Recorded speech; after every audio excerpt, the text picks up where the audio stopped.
Frankie Timmons. He's got an incredible story. I just figured we'd sit down and spend some time with him. He really personifies the channel's motto of pushing your limits and flying. So to start off, Frankie, can you give us some background maybe on you've had quite a transformation a few years back from being somewhat of a heavier set guy to a much leaner, fitter, fitness freak. So can you give us some background on how that kind of came about? Absolutely. So in 2009, I weighed my heaviest at 350 pounds, and battled with weight for years. From my teenage years, I was skinny as a rail when I was in high school. So, and then just put on the weight, fast food, and just living the teenage lifestyle. And then I really started thinking about my weight around that point. I had a bad injury in 2007, so that's what really skyrocketed that last piece. But I was already heavy, and so I started working a little bit on myself, and I would get my weight down 320, right around the 300, and I wasn't taking it serious. And then I had that day everybody has where you've had enough, hopefully, and really messed me up at the time. Yeah. But then I came out like a week later, and I just started running every day for a month. Every single day. It was the thing I did when I got off work, and then that was just to prep myself for a gym situation. Yeah. Like, I think a lot of people have that stigma in their heads. Right. To get fit, Yeah. to be fit. Right. But really, no. It's. How old were you? When was... So that was 2011 when that really hit. So that was just a few years ago. Yeah, that was only a few years ago. I was probably in the high 280s, Wow. 300-pound marker right around there. And then you joined, or I'm not sure what team you joined first maybe, but eventually you hopped on Ocean Velo. Yep. And started riding and training with them. Yep. And I guess that helped out kind of. Were you still kind of heavy, or were you still kind of were you more on the fit side by then? It was like one thing was ending and that was starting. So through the weight loss, I went to the local gym, and I was there for years, and really took my fitness really seriously. And then, but I hit that plateau. Right. So in 2014, I decided to join a bodybuilding transformation contest. Nice. Online, bodybuilding.com. $100,000 to the male winner, $100,000 to the female winner. And for 12 weeks, that's what you did. Wow. And I weighed every gram of food. I had a coach, and I drank a gallon of water a day. I did the whole bodybuilding thing. And I lost about 35 pounds, 7% body fat, and I got down. So I went from about 230 to 192 pounds in 12 weeks. That's impressive. It was the only time I've ever had a six-pack, Yeah. But in that process, so that 3 months was February to April, May, and I bought a mountain bike and realized I had to tote this thing everywhere I was going. And at the same time, I'm going to the local bike shop, Pedal Works, and I'm falling in love with the road bike. I always was in love with the road bike when I was a teenager. Right. All my friends had BMX bikes. I had a 27-inch race bike. Right. And that's what I wanted, to just go out and ride. And it just snowballed from there. Once that transformation was over, I really wanted something new to do. And I was thinking sprint triathlon or something like that, even though I hate swimming. Right. And then in that just snowballed. Like, I've always been that a lone wolf kind of person, but then I found myself doing a little group out of the bike shop, and then Roscoe Leslie shows up, and and he rides with us once and invites us to come out to Ocean Velo Club, and that kind of launched that, and then hey, let's do a race, and then you do your first little race, and then, hey, let's go do a sanctioned race, and it just starts snowballing as far as cycling. You did this thing called Dirty Kanza 200, and so where did you hear about it? How did you know about it? Not many people know about this thing. Of course, gravel riding has just taken off, so that's pretty awesome. So transformation happens, road biking happened, now you're off onto this phenomenal event called Dirty Kanza 200. So what is that? So the DK200 is the queen stage of the day. So obviously you still have your 25-mile distance, a 50, 100.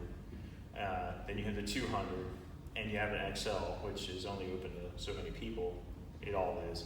But the 200 is 202 miles this year in the rockiest gravel, the Flint Hills of Kansas.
From some of the videos I've watched, like there's no place to hide, like there's no trees. No, it's there's no woods, there's no forest. It's literally just, it's the biggest grass plains in the world. So there are some trees, eventually, right. You get lucky if you get a group of trees, but you're literally out in the elements 100% of the time. So there's no hiding from the sun, there's no hiding from the wind. And they said, a gentleman mentioned that hey, the winds look kind of tough, and they were like, the guy said, well, actually for the locals, 10 to 15 miles an hour is a normal day. Yeah. And so to be around 20 or 30 miles an hour, then they start to sit there and go, oh, it's going to be a windy day. But the winds, were they, you tell me, were the winds okay? Were they? So this year wasn't bad, wind-wise. We got lucky taking off so early in the morning. The winds were kind of pulling out of the northwest, and we were heading north. And they were really light, and as we made the turn, we actually had a crossing tailwind for a long time. Oh, that's but good. It wasn't ever a heavy wind. Now, last year, it was 100 miles of just 20, 30 mile an hour winds at the back half of the ride. So last year, right, this year was year 2, 2018 was year 1. Can you just touch on that a little bit? Because tell us what happened, and then let us know how that prepared you for what happened in 2019. So 2018 was, what could you do wrong? So 2018, I made it 137 miles before I had to call my support crew to come get me. How did it start off? It always starts off great. So as you start off in town, it's a huge party atmosphere. Almost the entire town comes out to cheer you out. So 1,300 cyclists are leaving just for the 200. And you're feeling very brave and you're ready to go. Right. And I was placed towards the front, near the front, and we took off, and I was digging a hole right off the get-go. And so, the first sector, I'm still there, like moving really, really fast. And because the fast guys are up front. Fast guys are up front. Right, yeah. Yep, and they're still having trouble. I mean, you'll see a pro on the side of the road just being sick or fixing tires. Like, it's an equalizer. It's a battle of attrition. But you don't realize that at that point, because if you've trained for this and done this, you can make the first rest stop without worrying about it, no matter how hard you're going. Right. It's after that. And then about mile 90, I started feeling nauseous and feeling bad. And then I get to the second stop. You're not sweating because it's so dry out there. It really is just evaporating off you. Right. So you can't even tell if you're dehydrated, where we're in a humid environment all the time. We're sweating. Yeah. So we poured some cold water on my legs. I took off for 20 miles and felt fantastic. So like 105. Right. And then it just came unglued, and I had nothing, absolutely nothing in my legs. My heart rate wouldn't come up, my power wouldn't come up, and every hill I would literally have to psych myself up for it to get up and over. They're not long hills, they're just short, punchy hills. So And they zap you. and they zap you every time. So I dug this huge hole and then ended up calling. And then 3 or 4 hours later, I'm sitting at an Applebee's going, I feel fine. Right. What did I do? Right. So based on that, I think everybody goes through a scenario where, you know, certain things happen for a reason, and then that helped prepare you for 2019. Yep. Tell us about what did you get from 2018 that you tapped into 2019? You said, I'm gonna do this and I'm not gonna do that. And then tell us about the phenomenal crew that you have that helps you through this. Yeah. So 2019, so we changed my diet up. I was eating too many slow absorbing carbs last year. So I really think that kind of helped shut me down. I actually cast my Camelback off. It was real heavy last year. I had a big Camelback because I wanted to carry more water. Right. And it was just hurting me. So I didn't think it was a thing of hydration last year. So we got a smaller Camelback. We tried to lighten the load a little bit and use fast sugars, a lot more liquid food, you know, all in my solution. And then, you know, and the crew being key in all this as well. So you're carrying everything you have on you, a tire, 3 or 4 tubes, and everything to take care of all of this stuff that can go wrong. Extra pieces of chain, just in case your derailleur breaks. Because if it rained, they were calling for rain, and the mud out there is like taffy, it'll literally rip your drivetrain right off. So you have to be prepared for every single thing and carry all this stuff, but then not carry too much. So When you get into a pit stop, so you're carrying all that stuff, you're carrying all this extra. Yep.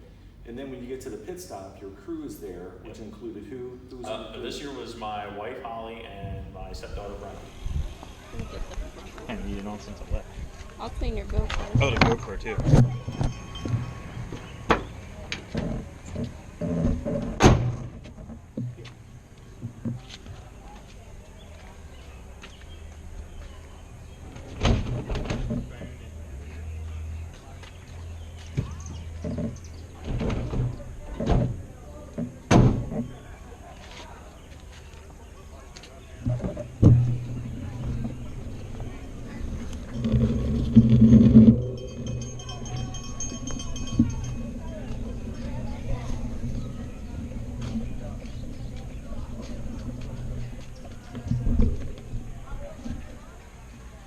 I got your bike over here.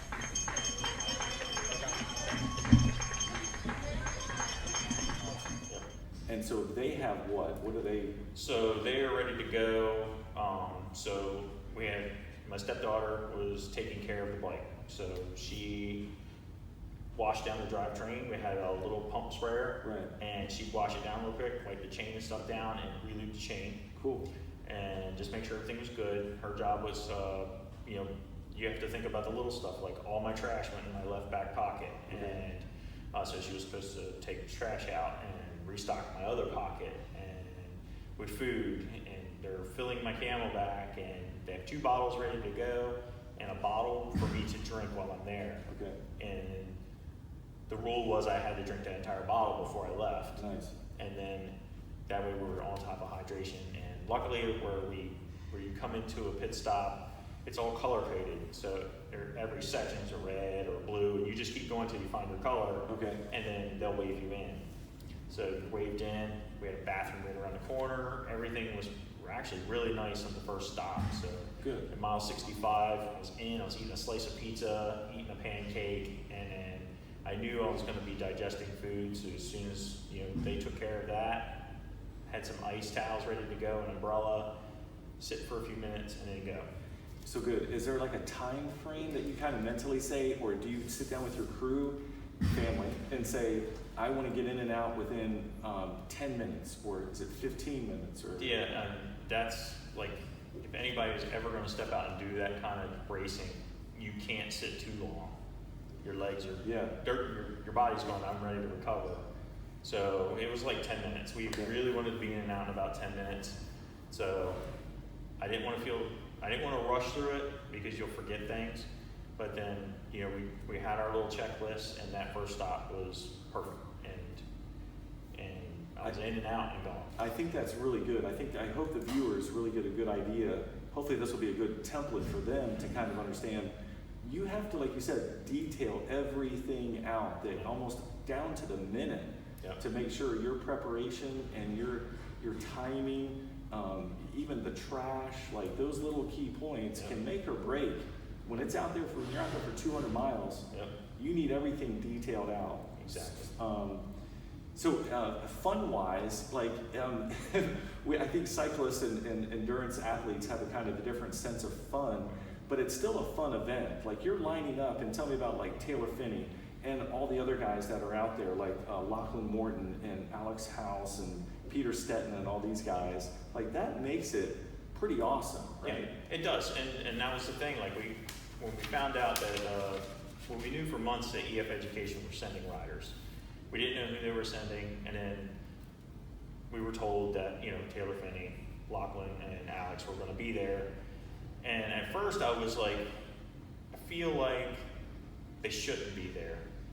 And then, why are World Tour pros who have huge contracts that are racing in Europe going to be there? And then when they were there and you were talking to them at the expo, you got it.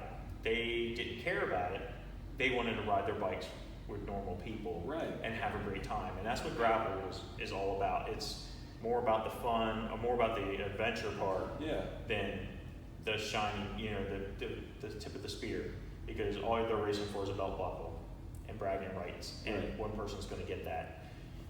Everybody's got their own point at which they had to, come through some real suffering or, There's a reason from talking or listening to some of the videos, there's a reason that's probably way down deep inside everybody that's out there. So what's the motivation? What said to you, I'm going to come back and do this, and I'm not just going to do it like halfway.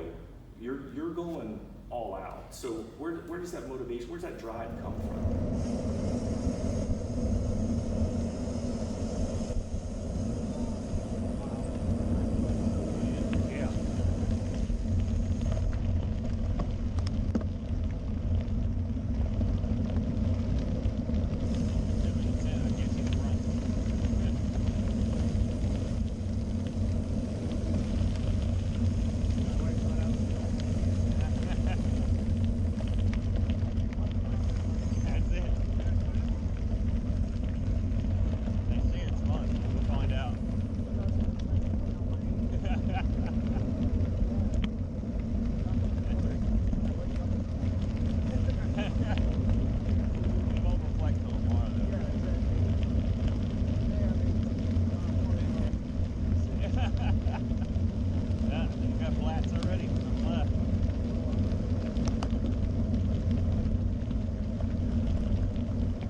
That was always in me. It doesn't matter if we were gonna, try to see who can slide down the stairs the fastest or anything. I want to race, or I want to be competitive, or I want to, be more accurate at something. That's just something that's in me.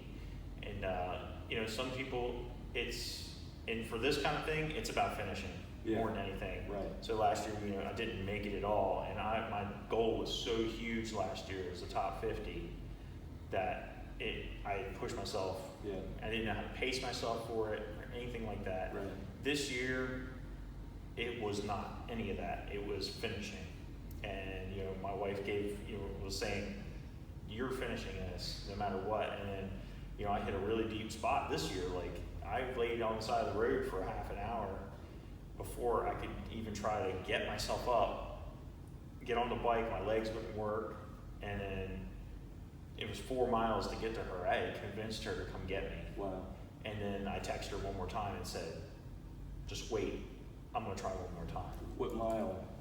So I got to backtrack a little bit. There's a little section they call Little Egypt out there. Good. And it is named that perfectly. Right. So it's a couple really fast downhills, rocks this big, flint rock. So think of the railroad track rock all over. And you're just sailing down these downhills, and then there's this nasty climb on these rocks. And everybody around me was dismounting. Like, I actually had to ask people, please, can you move over? I'm climbing this. Right. And I'm in the bailout gear, and I'm just like, and I got cheers at the top, like I made it. And 2 miles down the road, both legs are locking up. Like, you know, I put myself deep on those, and I was cramping up, and which was actually the good thing about that was I had the power and the strength this whole ride. Like, it was great to look back on that and go, I never felt like I was tired. But the cramps were the worst cramps I've ever had. The whole way. Yeah. And that's really what was doing the end. And then, so that's around mile 95. There was a water stop at mile 100. EF Education set up that was impromptu. And then they had the water oasis this year instead of a second. Usually have 3 support stops. This year was only 2. And they put a water oasis in the center. And I was really hoping they'd have some pickle juice or something like that there. It was pure just water and ice. But I was really thankful for the ice. Yeah. And that's when I started feeling bad. Like, I pulled up and I felt fine. I had cramps, but then I felt nauseous again, like the year before. And I was like, here we go again. Right. And then it's just suffering, and everybody around you is suffering. The attrition ratio this year was huge, and we left there, and there are just people on the side of the road, laid out, cars picking up people everywhere. A lot of ambulances this year. It was a really tough course. A lot of people getting hurt. Everybody had a story the next day. You know, I ran into a lot of people that had bandages on and slings, but luckily I didn't have to worry about any of that. It was more or less just trying to wave the cramps off, and then I was at the 3rd rest stop. I finally made it at mile 151, and I was there an hour and a half, just trying to get back to normal. So, there's some great pictures on the internet of me with ice towels all over my body. And hopefully, if you don't mind, maybe we could put those into the link. And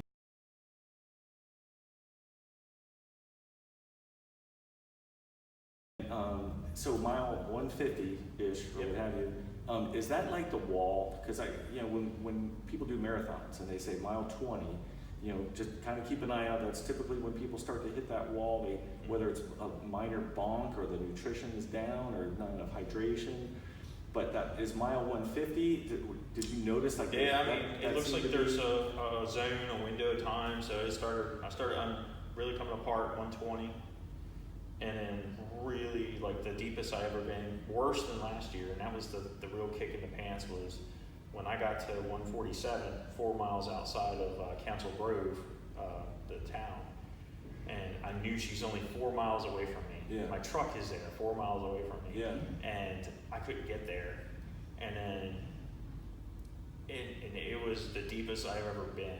And just getting on the bike and going, I'm good at this. I'm good at a bicycle. And I can't even pedal this thing. And I walked probably 200 or 300 feet when I texted her, because I was looking for a mailbox to give her an address to come get me. And I was just one more time. Let me try one more time. And I was able to go. And, you know, just suffer through those cramps and then get to that stop.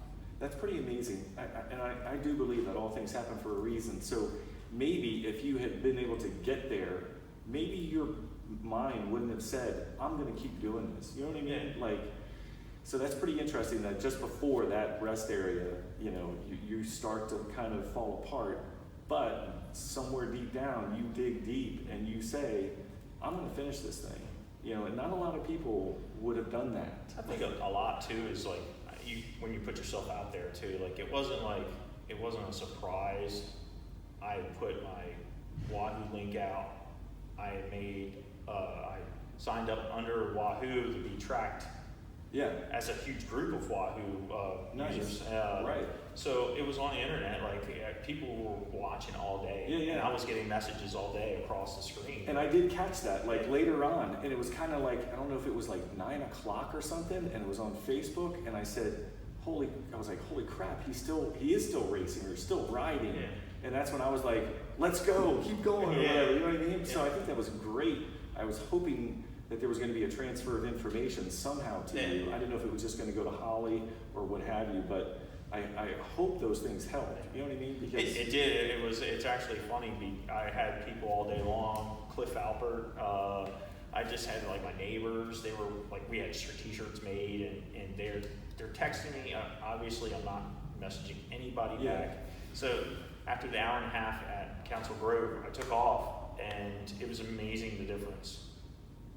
It was night and day. I took off with a fire, and I changed my kit. And that's a lot on my wife, because she kept saying, when you change and keep going, you got this. Like you can stay at this rest stop all the way up to this point, because of the cutoff times. Okay. And she kept saying that and getting that bug in my ear. And then finally, a lady, she had a great big jar of pickles and was like my savior. Because I couldn't eat a gummy bear. Right. And I'm like, I just want pickle juice. And this lady's like, did you say pickles? And she brings this huge jar out. She's only got one rider. Bam. And I'm like, I'll take it too. Good. Those great big pickles. Yeah. And I ate them, and it was night and day. And then backstory was the night before at the expo, I signed up to win a set of wheels from Reynolds Cycling, and I won them. Nice. So Scott Montgomery, the CEO of Reynolds, was the guy who was talking to me that day, and he is messaging me this because we had planned on me beating the dusk, beat 8 o'clock. Right. So I was supposed to be there at 8. Well, obviously it wasn't anymore, and he had already raced 100 that day. But I wasn't getting the messages fast enough. He was, he's a busy man. So I am literally trying to get back to Emporia as fast as I could go. Sweet. So I was taking huge risks in the dark, things I would never have done. I mean, I had a tiny light. I wasn't planning on being out there too far into the dark. Try and get to him. Trying to get to him to get the shot, because they were kind of counting on me to be there to get the shot of, finishing and stuff like that. So a little bit of pressure. A little bit of pressure there. Yeah. So, but it was nothing like pulling up and seeing the chase lights. Like I finally came around this corner, and there was all these spotlights in the middle of nothing, and they're there to take your picture.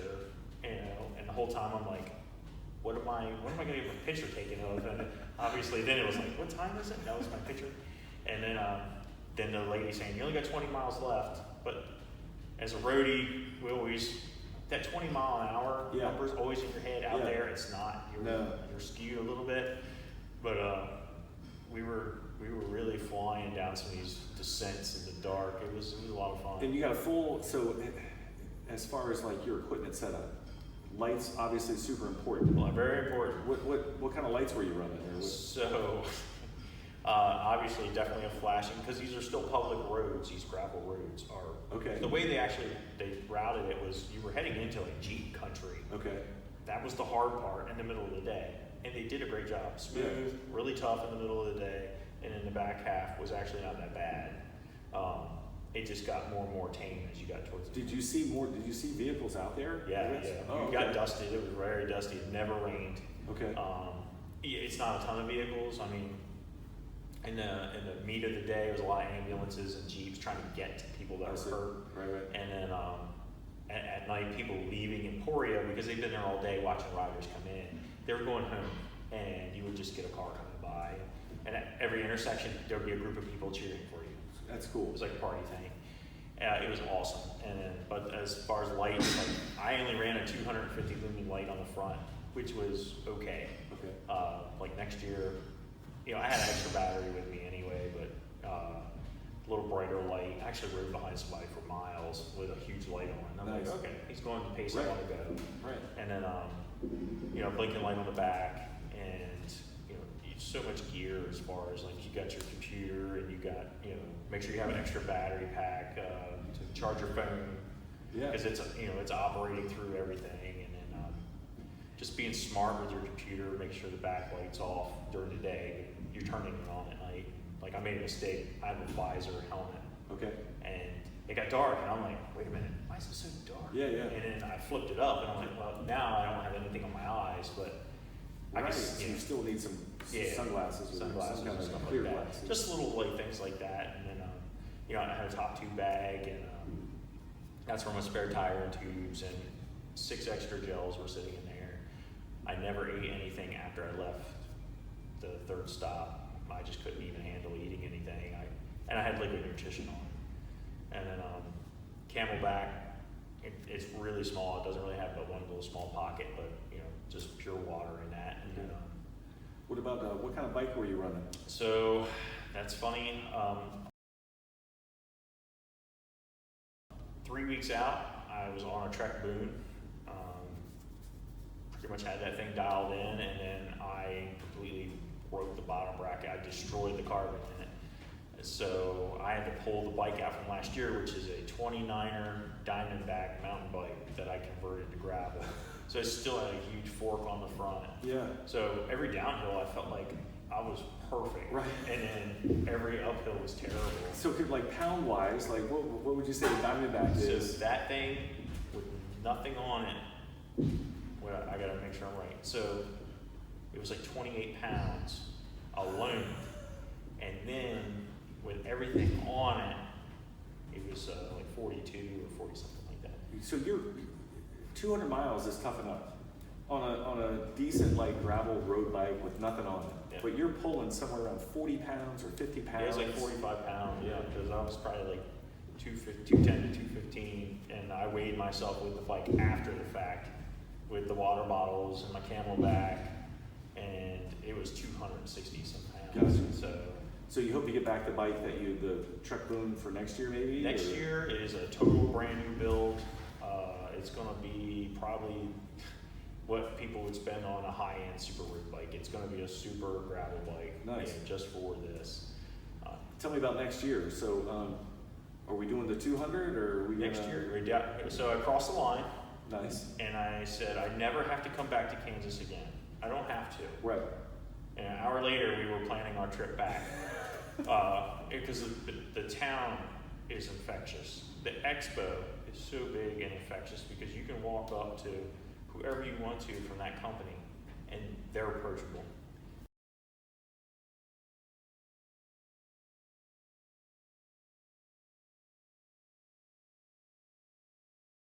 Every company was. And ask any question you wanted about a bike or a product or a wheel or a chamois or something in some clothes. Like everybody was there, and that was awesome to do. I spent all day on Friday doing that, and then just the town itself is excited for everyone to be there. It's infectious. So that's part of it, and the other part is now I can go back knowing I've done it. And I think I could suffer through it. So the real question is, do I do the DKXL? 350 miles. It takes about 24 hours for the super fast guys. I think the winner this year did it 23 hours. And then that's insane. And that starts the day before, so you actually just take off and it's nighttime like a few hours later. I think somebody mentioned on a video about the 350 that they asked the other guy, are you gonna sleep? And the one guy is like, no, I'm not gonna sleep.